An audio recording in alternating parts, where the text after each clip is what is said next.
C'est là que j'avais demandé à mon père à l'époque, comment est-ce qu'on fait, quelle est la filière qu'on doit faire pour comprendre ce que c'est que la finance et savoir gérer, tu vois. C'est là qu'il me fait faire des études en comptabilité, contrôle et audit. Tu penses que si une personne parvient à gérer son argent comme il faut, est-ce que la personne va réussir dans sa vie? S'il faut dire réussir financièrement, oui. Mais est-ce qu'il faut forcément savoir gérer son argent pour réussir dans sa vie financière? Dans ton compte Orange Money, il y a combien? Dans ton compte bancaire, il y a combien? En espèces, il y a combien? Quel est le meilleur conseil que tu peux donner à un client qui vient et qui ne sait pas gérer son argent, qui veut apprendre à gérer son argent? Première étape, restructurer d'abord sa vie financière. Ouais. Ça veut dire que je vais t'apprendre comment est-ce que tu dois établir tes budgets en fonction de ta vie, tu vois. Mais est-ce qu'il faut forcément avoir la compétence? Voilà. Parce qu'il y a des personnes qui sont très compétentes, mais qui n'ont pas d'argent. Comment est-ce qu'elle peut faire pour gérer mon argent? Le premier conseil que je lui donne d'abord, il faut d'abord que tu cherches une source de revenus. Tu ne peux pas t'en sortir avec 36 000. Dans quelles conditions? Tu vis comment? Même avec 150 000 actuellement, ne vis pas. On a une personne qui a 500 000, qui met 150 000 de côté par exemple. Maintenant, ce qui se passe, c'est que le mois qui vient, elle n'a pas d'argent. En tant que personne consciente, tu anticipes le fait que le mois qui est en train de venir, je peux ne pas avoir l'argent. Quel est donc le parcours académique ou professionnel que Franck Ngozi a pour se positionner en tant que coach? Je n'aurais pas de conseil à donner réellement à quelqu'un qui a 1 milliard.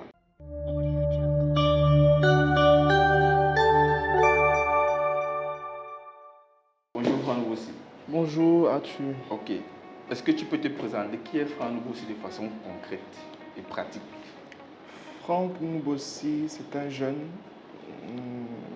je vais dire l'aîné d'une famille et aussi quelqu'un qui a beaucoup d'ambition. Voilà, un jeune qui a beaucoup d'ambition et qui a compris certaines choses très tôt. Voilà, donc déjà à 18 ans, j'ai compris un certain nombre de choses pour pouvoir me sortir d'une certaine situation. Et quand tu comprends que tu es l'aîné d'une famille, c'est plus délicat, tu vois. Tu comprends que ce que tu fais derrière, ce que tu fais, en fait, tes petits frères regardent. Donc j'ai été éduqué comme ça, j'ai été éduqué comme un jeune qui doit se battre tout le temps, qui doit continuer, qui doit faire ceci, qui doit faire ça. De manière conséquente, c'est ça. Ok, maintenant aujourd'hui on peut observer, on peut voir sur la toile, tu as mis une plateforme qui s'appelle Ocean Mindset. Et Ocean Mindset fait principalement dans la gestion financière. Pourquoi la gestion financière? Je dirais que ça vient de la passion depuis que je suis petit en fait. Parce que moi j'ai fait des études en finance et dans ma famille en fait il y a un banquier, tu vois, mon oncle. Et lui en fait ça a été mon premier, je veux dire l'un des modèles en fait que j'avais dans les affaires plus tard. Parce que moi là-bas je voulais devenir banquier. Et la finance m'a toujours fasciné. Parce qu'il y avait une période à la maison, il y avait quelque chose, c'était que, étant tout petit, tu constates qu'il y a des moments où le frigo est plein, il y a des moments où le frigo n'est pas plein. Tu te dis, mais attends, ça veut dire que l'argent vient, ça part, comment ça fonctionne? Et c'est là que j'avais demandé à mon père à l'époque, comment est-ce qu'on fait, quelle est la filière qu'on doit faire pour comprendre ce que c'est que la finance et savoir gérer, tu vois. C'est là qu'il me fait faire des études en comptabilité, contrôle et audit. J'ai fait la G, j'ai eu le bac G, master 2 en comptabilité, contrôle et audit. Maintenant, quand tu finis tout ça, je me dis, pourquoi ne pas orienter ce que tu vas faire professionnellement, même dans ce sens? Parce qu'après, je me suis dit aussi que je ne voulais pas travailler pour quelqu'un. Moi, en troisième année, quand j'ai eu la licence, on faisait des stages en fait à la banque et tout. Quand je suis allé à la banque pendant 3 mois, qu'elle est sortie de là, il dit qu'elle ne peut pas travailler pour quelqu'un. C'est comme moi, j'ai vu là-bas, il dit que jamais de la vie. Okay. Donc du coup, après ça, on décide donc de créer une plateforme. Pas pour aller dans le sens, parce que plus tard, ça va devenir forcément un cabinet, peut-être qui va accompagner les gens dans ce sens. Mais il faut d'abord que les gens comprennent qu'avant de savoir gérer l'argent d'une entreprise, il faut d'abord savoir gérer son propre argent. Et c'est un problème que les gens ont de manière conséquente. Tu vois, beaucoup de personnes gagnent de l'argent. Le problème, ce n'est pas de gagner, j'ai l'habitude de le dire, c'est de gérer ce qu'on a. Donc, si on peut aider les gens à travers notre contenu, à travers nos vidéos, dans ce sens-là, ça serait magnifique. Donc, c'est pour ça, en réalité, qu'on est allé. Donc, ça vient d'abord d'une passion, s'il faut répondre à ta question, de retransmettre dans le sens de la finance et continuer ce que j'ai déjà appris à l'école. Voilà, ok, bon, selon toi, tu penses que si une personne parvient à gérer son argent comme il faut, est-ce que la personne va réussir dans sa vie? Pas totalement, mais c'est un important facteur. S'il faut dire réussir financièrement, oui. D'accord? Bon, quand on parle de réussite, c'est assez vague, tu vois. On réussit sur le plan familial, sur le plan spirituel, sur le plan émotionnel et tout et tout. Mais si tu veux aller dans le sens financier, oui, la personne peut réussir. Parce que tu vas donner 1 million à une personne X. Tu vas donner même 1 million à une autre personne Y. La personne Y est capable de te rapporter 20 millions. La Bible l'explique bien avec la parabole des talents. Ouais. Tu vois ce que je veux dire? Donc, ça veut dire que une personne qui sait gérer son argent, qui connaît que quand l'argent arrive, je dois faire comme ça, je dois structurer ma vie financière, il va réussir. Parce qu'il sera poussé à un moment donné dans le circuit de la gestion financière à entrer dans ce qu'on appelle l'investissement. D'accord? Okay. Et automatiquement, quand tu investis, le cycle recommence. L'argent, c'est... Oui, j'ai une question sur ce que tu dis. Ça veut dire qu'une personne, si par exemple une personne reçoit 1 million, et laquelle la personne sait gérer son argent, par exemple, en fait, ce qui se passe, c'est que tu es en train de dire que la personne va réussir. Mais est-ce qu'il faut forcément savoir gérer son argent pour réussir dans sa vie financière? C'est la question que c'est un facteur important. Bon, il faut qu'on comprenne. Gérer, c'est une étape du cycle de l'argent. D'accord? Oui. Le cycle de l'argent, c'est quoi? C'est gagner, gérer et investir. Oui. Je gagne. Les gens savent gagner. Ils savent gagner. Les gens connaissent comment gagner l'argent. Les gens peuvent, tu vois, quelqu'un peut venir, il finit un mois avec 500 000, 1 million. Là, il est à la première étape. Maintenant, il faut qu'il passe à la deuxième étape qui est gérer. Mais s'il ne sait pas gérer, il ne passe pas à la troisième étape. C'est pour ça que j'ai dit tout à l'heure que dans le circuit, bien gérer son argent va le pousser en fait à aller investir. D'accord? Maintenant, investir, c'est une autre école. C'est pour ça que j'ai dit que gérer, c'est un facteur déterminant. Pas absolu, mais déterminant dans la réussite financière. Ok. Quand tu reçois souvent tes clients, quel est le meilleur conseil que tu peux donner à un client qui vient et qui ne sait pas gérer son argent, qui veut apprendre à gérer son argent? Première étape, restructurer d'abord sa vie financière. Oui. C'est-à-dire faire un bilan complet de sa situation. Mon père a l'habitude de dire que tu ne peux pas avancer si tu ne sais pas où tu es. Ça veut dire quoi? J'ai écrit un livre d'ailleurs sur ça. Ocean Mindset a écrit un livre complet sur ça. Comment structurer sa vie financière. Là, il est question d'entrer dans le fond d'abord de tes finances. Le bilan. Tu as combien? Il y a des gens, par exemple, actuellement qui ne connaissent pas ce qu'ils ont. Qu'est-ce que tu vaux sur le plan financier? Dans ton compte Orange Money, il y a combien? Dans ton compte bancaire, il y a combien? En espèces, il y a combien? Tu fais d'abord ce bilan-là. 2, il faut que tu entres maintenant dans un circuit où tu vas faire quoi? Tu vas noter maintenant tes dettes. Tu dois à qui? Et qui te doit de l'argent. Et tu dois faire un tableau pour ça. Tout ça est expliqué dans le livre. Maintenant, prenons le cas. On va prendre un exemple simple. Oui. Moi, Arthur, je suis par exemple aujourd'hui. Je viens chez Franck dans Ocean Mindset. Je vais apprendre à structurer et à gérer mes finances. Ce qui se passe, c'est que je fais le bilan, comme tu as dit. Dans mon bilan, je me rends compte que j'ai 2 millions. Par exemple, les dettes, je n'ai zéro, je n'ai aucune dette. Comment est-ce qu'avec les 2 millions là, toi tu vas encore m'aider, tu vas ajouter un plus dans ma vie, je veux savoir. Les 2 millions sont là, mais qu'est-ce que tu en fais? C'est ça la question. Parce que là maintenant, oui, tu as 2 millions, mais maintenant, il faut que, je t'initie à ce qu'on appelle le reporting financier. Oui, il faut que tu apprennes à noter au jour le jour. 2, il faut que je t'initie à ce qu'on appelle l'analyse financière. On fait ça à l'école, sous forme d'entreprise. Mais ce que je fais aujourd'hui, c'est que je permets aux gens d'adapter ça sur leur propre personne. L'analyse financière, c'est quoi? C'est comparer les budgets établis et ce que tu as réellement dépensé. Je ne sais pas si tu vois un peu. Ça veut dire que je vais t'apprendre comment est-ce que tu dois établir tes budgets en fonction de ta vie. Tu vois. L'argent, c'est quelque chose qui est en mouvement. Mais s'il est en mouvement, il faut le contrôler. C'est pour ça que le contrôler, c'est lui donner des directions. Lui donner des directions, c'est quoi? C'est les budgets. Budget de consommation, budget de sécurité et budget d'investissement. Je t'initie d'abord à ça. Parce que c'est là.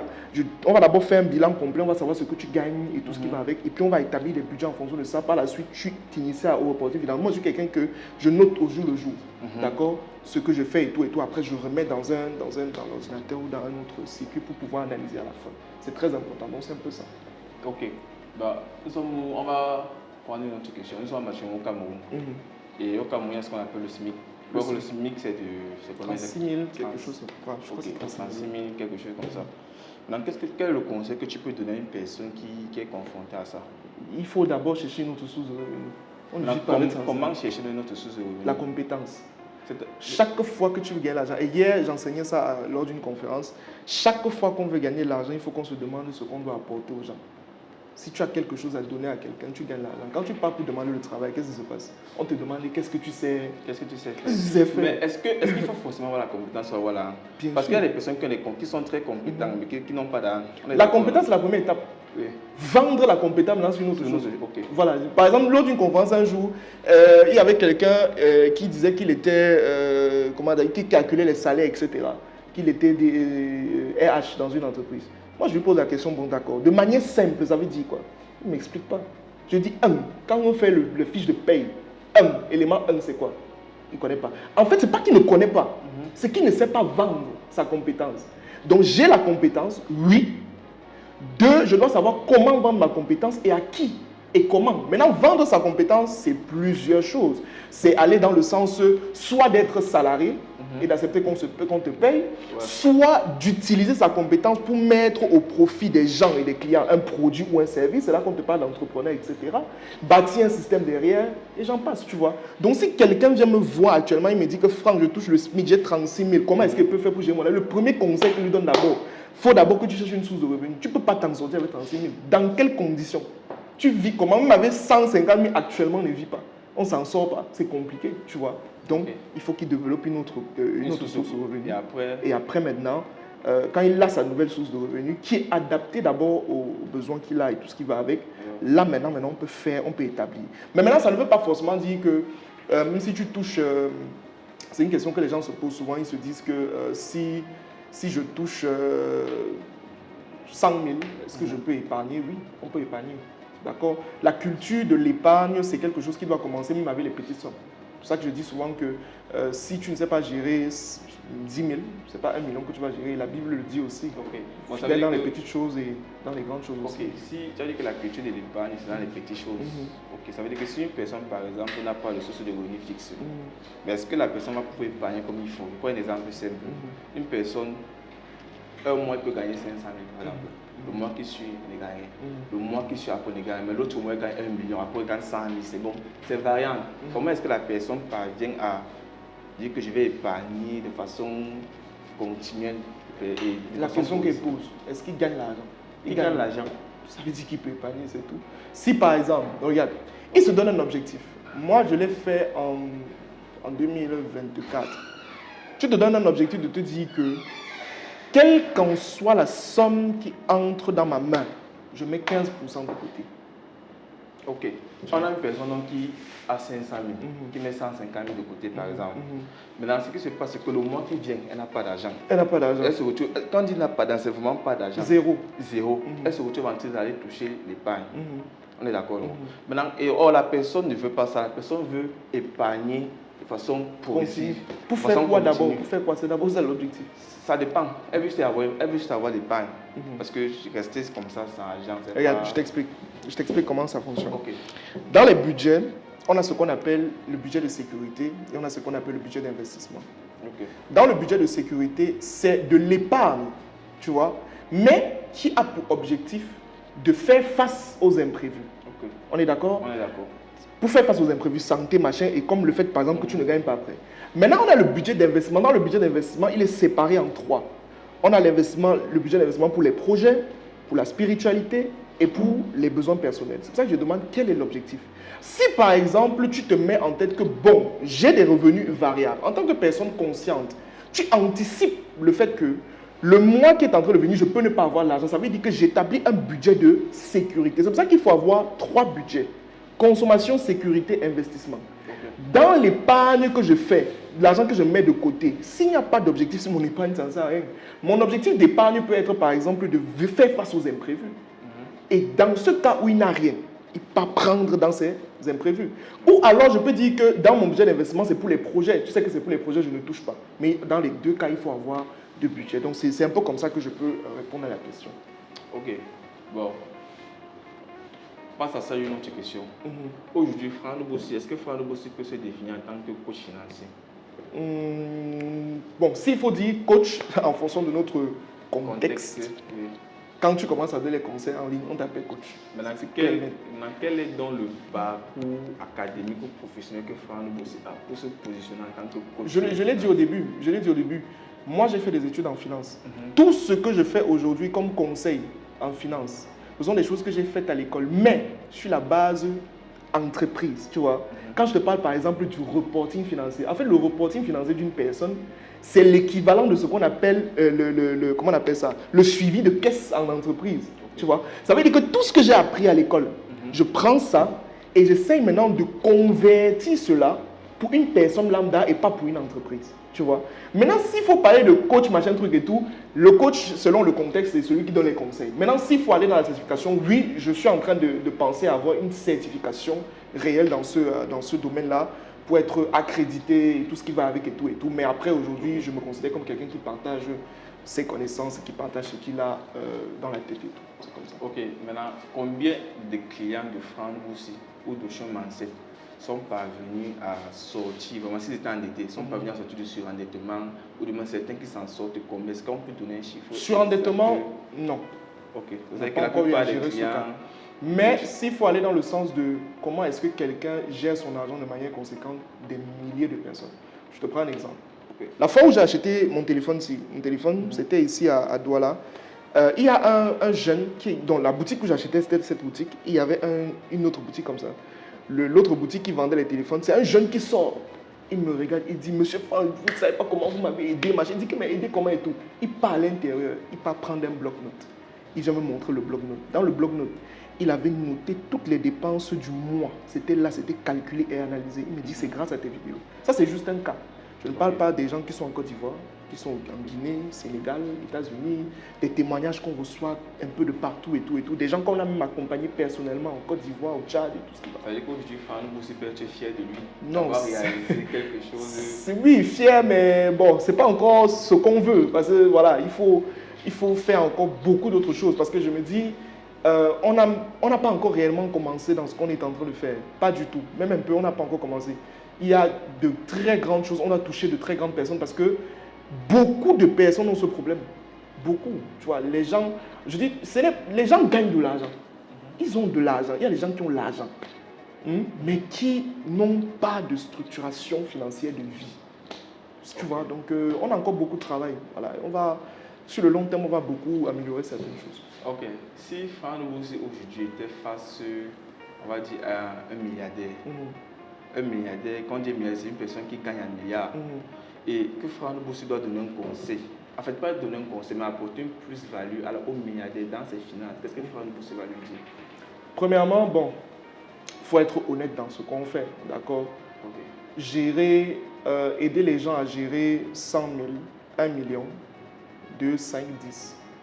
C'est pas la même chose que gérer 1 milliard. On est d'accord? Ça veut dire que moi, personnellement, je le dis en toute honnêteté, je n'aurais pas de conseil à donner réellement à quelqu'un qui a 1 milliard. D'accord? Parce que gérer 1 milliard, c'est toute une histoire. C'est ce qui s'est passé dernièrement avec un de mes mentors qui est milliardaire. Il me disait dernièrement au téléphone que Franck, par exemple, le fait d'aider quelqu'un à gérer 100 000 ou 1 million, c'est pas gérer 1 milliard. Parce que gérer 1 milliard, c'est trop de choses. Déjà que quand on dit quelqu'un a 1 milliard, c'est pas qu'il a 1 milliard dans le compte. Tu vois? En fait, moi j'ai compris, c'est ce que mon mentor me disait dernièrement. Il me disait que Franck, en fait, quand on parle de gérer l'argent, quand on est milliardaire, ce n'est pas gérer l'argent, c'est gérer les actifs. C'est gérer un patrimoine, tu vois. C'est plus gérer les sommes, etc. Tu vois, gérer les actifs. Tant mieux, bien évidemment, que lui aussi, par exemple, lors d'une conférence dernièrement, je pourrais, s'il faut donner un conseil, comme tu le dis, c'est vrai qu'on ne peut pas donner des conseils approfondis, c'est de noter au jour le jour. Moi, mon mentor qui est milliardaire le fait. Lors d'une conférence, il nous a montré son bloc-notes. Il a un bloc-notes où il note tous ses comptes bancaires qu'il a, il note tout ce qu'il a dépensé, et à la fin du mois, puisqu'il est spirituel et tout ce qui va avec, il met le genou au sol et il dit, Seigneur, voici ce que tu m'as donné, voilà ce que j'en ai fait. Tu vois, vous avez dit que le reporting financier s'applique même chez eux aussi. Donc la seule chose, c'est noter au jour le jour, c'est que voilà. Ok, ça veut dire que l'exercice en matière de gestion financière, l'exercice le plus approprié pour tout individu, pour toute personne, peu importe le montant, c'est le reporting financier. Oui, mais avant le reporting, il y a des étapes. D'accord? Donc, c'est important. Parce que le reporting financier va te permettre de faire quelque chose. Regarde.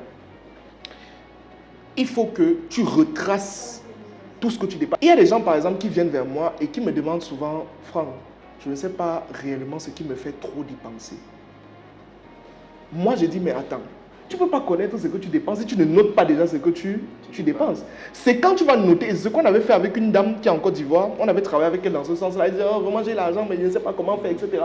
Note au jour le jour, va sur 30 jours, tu notes tout ce que tu dépenses. Le 30e jour, tu t'assois, ou bien chaque semaine tu t'assois, tu regardes, tu dis que bon, cette semaine, si je me rends compte que j'ai beaucoup dépensé dans le transport, j'ai dépensé beaucoup dans les aides. Cette dame, par exemple, on avait remarqué qu'elle l'aidait trop. C'était l'aide qui était son problème. Elle dit qu'elle donne, les gens viennent tante, j'ai besoin de 50 000, elle donne. Tu vois un peu? Donc le reporting financier, c'est extrêmement important. C'est difficile, mais extrêmement important. Difficile, mais extrêmement important. Ça demande beaucoup de discipline, mais voilà. Donc c'est comme ça que je peux répondre à la question. Maintenant, face à ça, toujours dans la gestion financière, il y a certaines personnes qui disent, ou du moins qui peuvent dire que bon, on n'a pas besoin forcément d'un coach en gestion financière. Quand on parle sur YouTube, on peut voir des personnes suivre des cours dans ce sens-là. Qu'est-ce que toi tu peux dire de façon face à ça? L'objectif n'est pas de regarder une vidéo. L'objectif, c'est d'adapter ce que tu suis dans ta vie. Et c'est pour ça que le coach est là. Ben, ça veut dire qu'au travers de la vidéo qui est en ligne, on ne peut pas adapter ça. C'est difficile. Difficile comment? C'est très difficile. Pourquoi? Tu suis par exemple, c'est comme par exemple la formation qu'on est en train de lancer bientôt sur le marketing et tout ce qui va avec. Okay. On va vous donner les techniques, on va donner les stratégies, d'accord? Mais maintenant, il faut prendre ça et aller consolider ça par exemple avec le produit de cosmétique. Ça, c'est autre chose, d'accord? Donc, ça veut dire que, et je vais aller même plus basiquement. Regarde, on est dans une époque, et j'avais un ancien mentor qui le disait, où le problème, ce n'est pas le manque d'informations, c'est le trop d'informations. Il y a trop d'informations. Et dans l'information, il faut savoir quelle est la bonne ou la mauvaise. Et même dans l'information, il faut comprendre que la meilleure information est payante. D'accord? Okay. C'est-à-dire qu'il faut payer. Les gens aiment le gratuit, mais il faut payer pour se faire suivre. Si c'était le cas, je te prends un exemple simple. Les gens qui disent par exemple que non, vraiment, on n'a pas besoin de coach pour gérer notre argent, on n'a pas besoin de coach. Je vais aller dans le football. Pourquoi est-ce que les équipes ont les coachs? Pourquoi est-ce qu'ils sont talentueux, non? Ronaldinho était talentueux, Cristiano Ronaldo était talentueux, mais il y a un coach qui les suit. On est d'accord? Ça veut dire que le coach a une place importante parce que c'est lui qui oriente et qui recadre l'équipe. Tu vois ce que je veux dire? Donc, il faut absolument que vous ayez un coach qui va vous suivre dans certaines choses. Oui, vous pouvez apprendre en autodidacte, c'est bien. Moi, par exemple, il y a certaines choses que j'apprends en autodidacte, mais il y a des niveaux où, pour atteindre réellement certains niveaux, il te faut un coach qui va te suivre, qui va te tenir la main et qui va te recadrer et adapter chaque situation en fonction de toi. Comme la femme qui était en Côte d'Ivoire, il a fallu qu'on l'aide à structurer chaque semaine avec elle. Il y avait quelque chose qu'on faisait. C'est que quand elle finissait son reporting financier, elle envoyait, j'analysais, je lui donnais des recommandations à suivre, je la suivais de manière claire parce qu'il y a un autre élément qui est plus important, c'est la discipline. Je peux te dire, fais le reporting financier, mais il y a certaines personnes qui ont besoin qu'on soit derrière eux. Qu'on soit derrière eux pour dire que tu as fait ton reporting, tu n'as pas fait, va faire. Tu vois, la discipline, l'autodiscipline est très compliquée. Il faut quelqu'un à côté de toi qui va te rappeler à chaque fois que, oh, et c'est ça le rôle. Ça veut dire que l'un des rôles du coach, selon toi, en fait, passe de façon basique, de façon générale, je vais dire. L'un des rôles du coach, c'est de suivre, d'aider la personne qui coach à être disciplinée. Oui, à suivre la personne. Suivre la personne. Suivre la personne dans le but de faire passer la personne d'un niveau 1 à un niveau 10. Tu vois, 1 niveau 10. Okay. En le suivant progressivement, en lui donnant des recommandations claires qu'il doit suivre et tout. La discipline, c'est très important. Et pour être discipliné, pour apprendre à être discipliné, j'ai l'habitude de le dire, il faut être discipliné. Okay. Tu vois, il faut que tu apprennes à être discipliné pour être discipliné. C'est bizarre, mais c'est ça. Maintenant, quel est le conseil que toi, tu peux donner à un mec qui est célibataire, par exemple, et qui a le loyer à payer, qui a les enfants, qui n'a pas de travail? Quel est le conseil que tu peux donner dans sa gestion financière de façon pratique? Je dirais simplement à la dame, premièrement, je vais lui dire qu'elle est une femme. Voilà. Okay. Donc ça va paraître bizarre ce que je dis, mais je vais lui dire qu'elle est une femme. Pourquoi je dis ça? Parce que la femme a beaucoup de pouvoir. Okay. Beaucoup en elle. D'accord? Quand une femme décide de faire quelque chose, personne ne peut l'arrêter. C'est clair et net. Ça veut dire que si elle se met et qu'elle prend conscience de la situation dans laquelle elle est, d'accord, elle doit suffisamment développer de compétences. Elle en a beaucoup, elle s'est préparée, elle sait faire ceci, elle fait faire cela. Et commencer à développer une activité pour envoyer ses enfants à l'école. Moi, je l'ai vu. Il y a une dame, par exemple, dans mon quartier, qui, bon, c'est juste qu'aujourd'hui, j'ai dit qu'on va aller faire même une interview avec elle.